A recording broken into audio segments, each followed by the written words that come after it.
अस्सलाम वालेकुम दोस्तों। ये वीडियो किसी हीरो की कहानी नहीं, ना किसी विलन की सनसनीखेज दास्तान। ये एक ऐसे नाम की हकीकत है जो बरसों तक खौफ की अलामत बना रहा। रहमान डकैत। आज हम जज्बात, अफवाहों और मुबालगे से हटकर सिर्फ कानून, रियासती रिकॉर्ड और ज़मीनी हकाइक की बुनियाद पर ये जानने की कोशिश करेंगे कि रहमान डकैत कौन था, वो किस माहौल में पैदा हुआ और वो कैसे जुराइम की दुनिया तक पहुंच गया। इस डॉक्यूमेंट्री में हम लियारी के हालात, गैंग कल्चर, रहमान डकैत के खिलाफ दर्ज मुकदमात, इस पर लगने वाले इल्जामात, रियासती कार्रवाइयों, इसकी हलाकत और इसके बाद पैदा होने वाले सवालात को तफसील से देखेंगे। ये वीडियो किसी जुर्म की तौजीह नहीं करती, बल्कि ये समझने की कोशिश है कि जब रियासत कमज़ोर हो जाए तो जुर्म कैसे ताकत बन जाता है और इसकी कीमत पूरा माशरा कैसे अदा करता है। रहमान डकैत, जिसे रहमान बलोच भी कहा जाता है, सिर्फ एक फ़र्द का नाम नहीं था, बल्कि एक दौर, एक खौफ और एक नाकाम रियासती नज़म का इस्तिआरा बन चुका था। इसकी कहानी कराची के उस हिस्से से जुड़ी है जहां रियासत की मौजूदगी कम और बंदूक की आवाज़ ज़्यादा सुनाई देती थी। लियारी, जो कभी मुज़ाहमत, सकाफत और खेलों का गहवारा था, रफ्ता रफ्ता महरूमी, गुर्बत और तशद्दुद की अलामत बन गया। रहमान डकैत इसी खला में उभरा, वो खला जो इंसाफ, तालीम और रोज़गार को निकल चुका था। इस दस्तावेजी कहानी का मकसद किसी फ़र्द को हीरो या विलन बनाना नहीं, बल्कि ये समझना है कि ऐसे किरदार क्यों पैदा होते हैं। लियारी कराची का कदीम तरीन इलाका होने के बावजूद तवील अरसे तक रियासती तरजीहात में शामिल न रहा। यहाँ बुनियादी सहूलियात, स्कूल, अस्पताल और रोज़गार के मौके मुसलसल कम होते गए। नौजवानों के लिए आगे बढ़ने के दरवाजे बंद होते गए, मगर जुराइम के दरवाजे खुले रहे। असलहा, मंशियात और गैंग कल्चर ने ऐसे माहौल में जन्म लिया जहां उम्मीद दम तोड़ रही थी। लियारी के बच्चों ने किताबों से पहले बंदूक देखी और ख्वाबों से पहले खौफ। यही वो ज़मीन थी जहां रहमान डकैत जैसे नाम परवान चढ़े। रहमान डकैत की इब्तिदाई ज़िंदगी किसी हद तक आम लियारी के नौजवानों जैसी थी, मगर हालात गैर मामूली थे।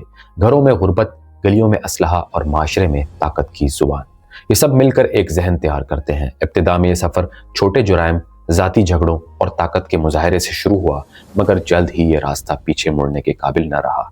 लियारी में कमज़ोर होना जुर्म था और ताकतवर होना बका की ज़मानत।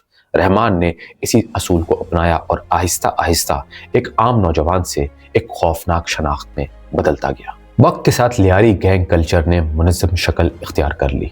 इलाके, गलियां और हदूद ताकत के जोर पर तकसीम होने लगी। हर गैंग का अपना झंडा, अपना कानून और अपनी अदालत थी। रहमान डकैत इस निज़ाम में तेज़ी से उभरा क्योंकि वो बेखौफ था, मुनज़्ज़म था और तशद्दुद को हिकमत अमली के तौर पर इस्तेमाल करता था। इसकी शोहरत खौफ के सहारे फैली, ऐसा खौफ जो खामोशी खरीद लेता है। पुलिस की कमज़ोर गिरफ्त और सियासी मसलहतों ने इन गैंग्स को मज़ीद मजबूत बना दिया। यहाँ सबसे अहम नुक्ता यही है कि रहमान डकैत को सिर्फ एक मुजरिम के तौर पर देखना हकीकत का अधूरा मुताला है। वो एक फ़र्द ज़रूर था, मगर इसके पीछे एक नाकाम निज़ाम खड़ा था। जब रियासत अपने शहरियों को तहफ़्फ़ुज़, इंसाफ और मौक़े देने में नाकाम हो जाए तो ताकत मुतबादिल बन जाती है। रहमान डकैत इसी खला का नाम था, एक ऐसा खला जिसे बंदूक ने पुर किया और जिसकी कीमत पूरे शहर ने अदा की। रहमान डकैत के असर और रसूख में इजाफे के साथ लियारी में जुराइम एक मुनज़्ज़म सनत की सूरत इख्तियार करते गए। ये महज इनफरादी वारदातें नहीं थी, बल्कि भत्ताखोरी, टारगेट किलिंग, असलहा की गैर कानूनी तरसील और ज़मीनों पर कब्जे जैसे जुराइम एक बाकायदा निज़ाम के तहत अंजाम पाने लगे। खौफ इस निज़ाम की करेंसी था, जिसके ज़रिए खामोशी खरीदी जाती, मुज़ाहमत कुचली जाती और पूरे इलाके की नफ्स पर गिरफ्त मजबूत की जाती। दुकानदार, ट्रांसपोर्टर और आम शहरी सब इस दबाव के नीचे जीते रहे, जहां इनकार का मतलब खतरा और सवाल का मतलब सजा था। लियारी में गैंग वॉर किसी एक फर्द या ज़ाती दुश्मनी का नतीजा नहीं थी, बल्कि ताकत, हदूद और आमदनी के ज़राए पर कब्जे की जंग थी। हर गैंग अपने इलाके को रियासत समझता था, जहां इसके कवानीन नाफिज होते थे। रहमान डकैत इस जंग में इसलिए नुमाया हुआ कि वो तशद्दुद को सिर्फ रद्द अमल नहीं, बल्कि पेश की हिकमत अमली के तौर पर इस्तेमाल करता था। मुखालफिन को पैगाम दिया जाता, इत्तेहाद बनते, टूटते और ताकत का तवाज़न लम्हों में बदल जाता। लेकिन इस सब के बीच आम शहरी हमेशा पिस जाते। इनकी जिंदगियां इस शतरंज की बसात पर मोहरे बनकर रह गईं। इस दौर में लियारी के जुराइम को सियासत से अलग नहीं किया जा सकता। ज़मीनी हकाइक ये बताते हैं कि मुख्तलिफ एतवार में सियासी मफादात, इंतखाबी दबाव और ताकत के मुजाहरों के लिए गैंग्स को नज़रअंदाज या इस्तेमाल किया गया। अगरचा ये बराह रास्त شواہد ہمیشہ منظر عام پر نہیں آئے، مگر ریاستی خاموشی اور غیر فیصلہ کن کارروائیاں بہت کچھ کہہ دیتی ہیں۔ جب قانون کی گرفت کمزور پڑتی ہے اور مصلحت انصاف پر غالب آ جائے تو جرائم پھلتے پھولتے ہیں۔ رحمان ڈکیت جیسے کردار اسی خلا میں مضبوط ہوئے۔ میڈیا نے رحمان ڈکیت کو اکثر سنسنی خیز انداز میں پیش کیا، خوفناک القابات، تیز سرخیاں اور مختصر بیانیاں، مگر اس تصویر کے پیچھے لیاری کی وہ روزمرہ حقیقت کم دکھائی دی، جہاں سکول بند تھے، کاروبار ٹھپ تھا اور خاندان عدم تحفظ میں جیتے تھے۔ کہیں کہیں تشدد کو رومانوی رنگ بھی دیا گیا، جس نے مسئلے کی سنگینی کو دھندلا دیا۔ حقیقت یہ تھی کہ تشدد نے کسی کو فائدہ نہیں دیا، نہ علاقے کو، نہ شہر کو، نہ ہی ریاست کو۔ وقت کے ساتھ قانون نافذ کرنے والے اداروں کے آپریشنز تیز کیے، فرصتیں بنی، چھاپے پڑے اور گرفتاریوں کی کوششیں ہوئی، مگر یہ اقدامات زیادہ تر رد عمل تک محدود رہے۔ جڑ کا علاج کم اور علامت پر قابو پانے کی کوشش زیادہ۔ جب تک تعلیم، روزگار، شہری سہولیات اور غیر جانبدار انصاف فراہم نہ کیا گیا، تشدد کا یہاں یہ واضح چکر ٹوٹ نہ سکا۔ طاقت کے مقابلے میں صرف طاقت مسئلے کا حل نہیں، بغیر اصلاح کے امن محض وقفہ ہوتا ہے۔ 2009 میں رحمان ڈکیت کی ہلاکت اس کہانی کا سب سے فیصلہ کن مگر متنازع موڑ ثابت ہوئی۔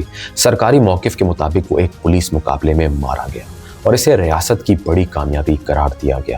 کہا گیا کہ ایک انتہائی مطلوب خطرناک مجرم کا خاتمہ ہو چکا ہے اور اب لیاری میں امن کی راہ ہموار ہو گئی ہے۔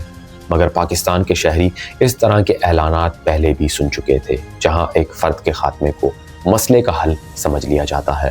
اس لمحے پر ریاست نے بندوق کی زبان میں بات ختم کرنے کی کوشش کی، مگر سوال یہ تھا کہ کیا بندوق واقعی انجام لکھ سکتی ہے؟ رحمان ڈکیت کی موت کے فوراً بعد لیاری اور کراچی میں شکوک نے جنم لیا۔ عوامی سطح پر یہ سوال عام تھا کہ کیا یہ واقعی ایک مقابلہ تھا یا طاقت کے کھیل کا ایک اور باپ؟ عینی شاہدین کی خاموشی، متضاد رپورٹس اور ماضی کے تجربات نے ان سوالات کو مزید گہرا کیا۔ پاکستان میں پولیس مقابلہ ایک ایسا لفظ بن چکا ہے جس پر مکمل یقین کرنا مشکل ہو گیا ہے۔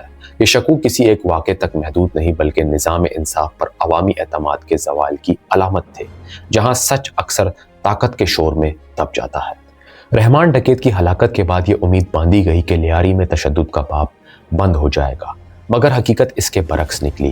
گینگ کلچر ختم ہونے کے بجائے نئی شکلوں میں واپس آیا، نئے نام سامنے آئے، پرانے ہتھیار استعمال ہوتے رہے اور طاقت کی جنگ نے رخ بدل لیا۔ ہم ہائی کورٹ بھی جائیں گے، سپریم کورٹ بھی جائیں گے۔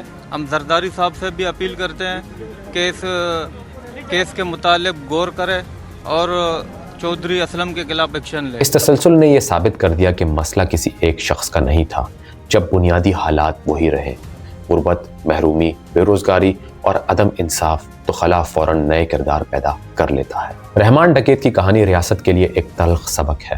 طاقت کے ذریعے وقتی خاموشی تو حاصل کی جا سکتی ہے، مگر پائیدار امن نہیں۔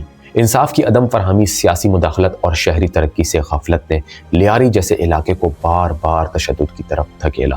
اگر بندوق کا جواب بندوق ہو اور سوالات کا جواب خاموشی، تو نتیجہ صرف تاخیر شدہ بحران ہوتا ہے۔ ریاست کو آپریشن سے زیادہ اصلاح، تعلیم، روزگار اور غیر جانبدار انصاف کی ضرورت تھی، جو طویل عرصے تک نظر انداز ہوتا رہا۔ رحمان ڈکیت نہ ہیرو تھا، نہ اس کہانی کا اختتام، وہ ایک علامت تھا، اس خلا کی علامت جو ریاستی ناکامی سے پیدا ہوتا ہے۔ اس کی زندگی اور موت یہ پیغام دیتی ہے کہ جرم وقتی طاقت دے سکتا ہے، مگر انجام ہمیشہ تباہی ہے۔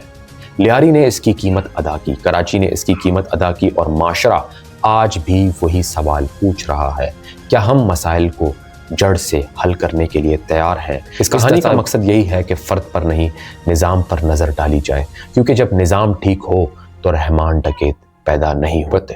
دوستوں، اگر آپ کو یہ ویڈیو پسند آئی ہو تو چینل کو لازمی سبسکرائب کریں، ویڈیو کو لائک کریں، دوستوں کے ساتھ شیئر کریں۔ ملتے ہیں اگلی کہانی میں، تب تک کے لیے اپنا خیال رکھیے گا۔ اللہ حافظ۔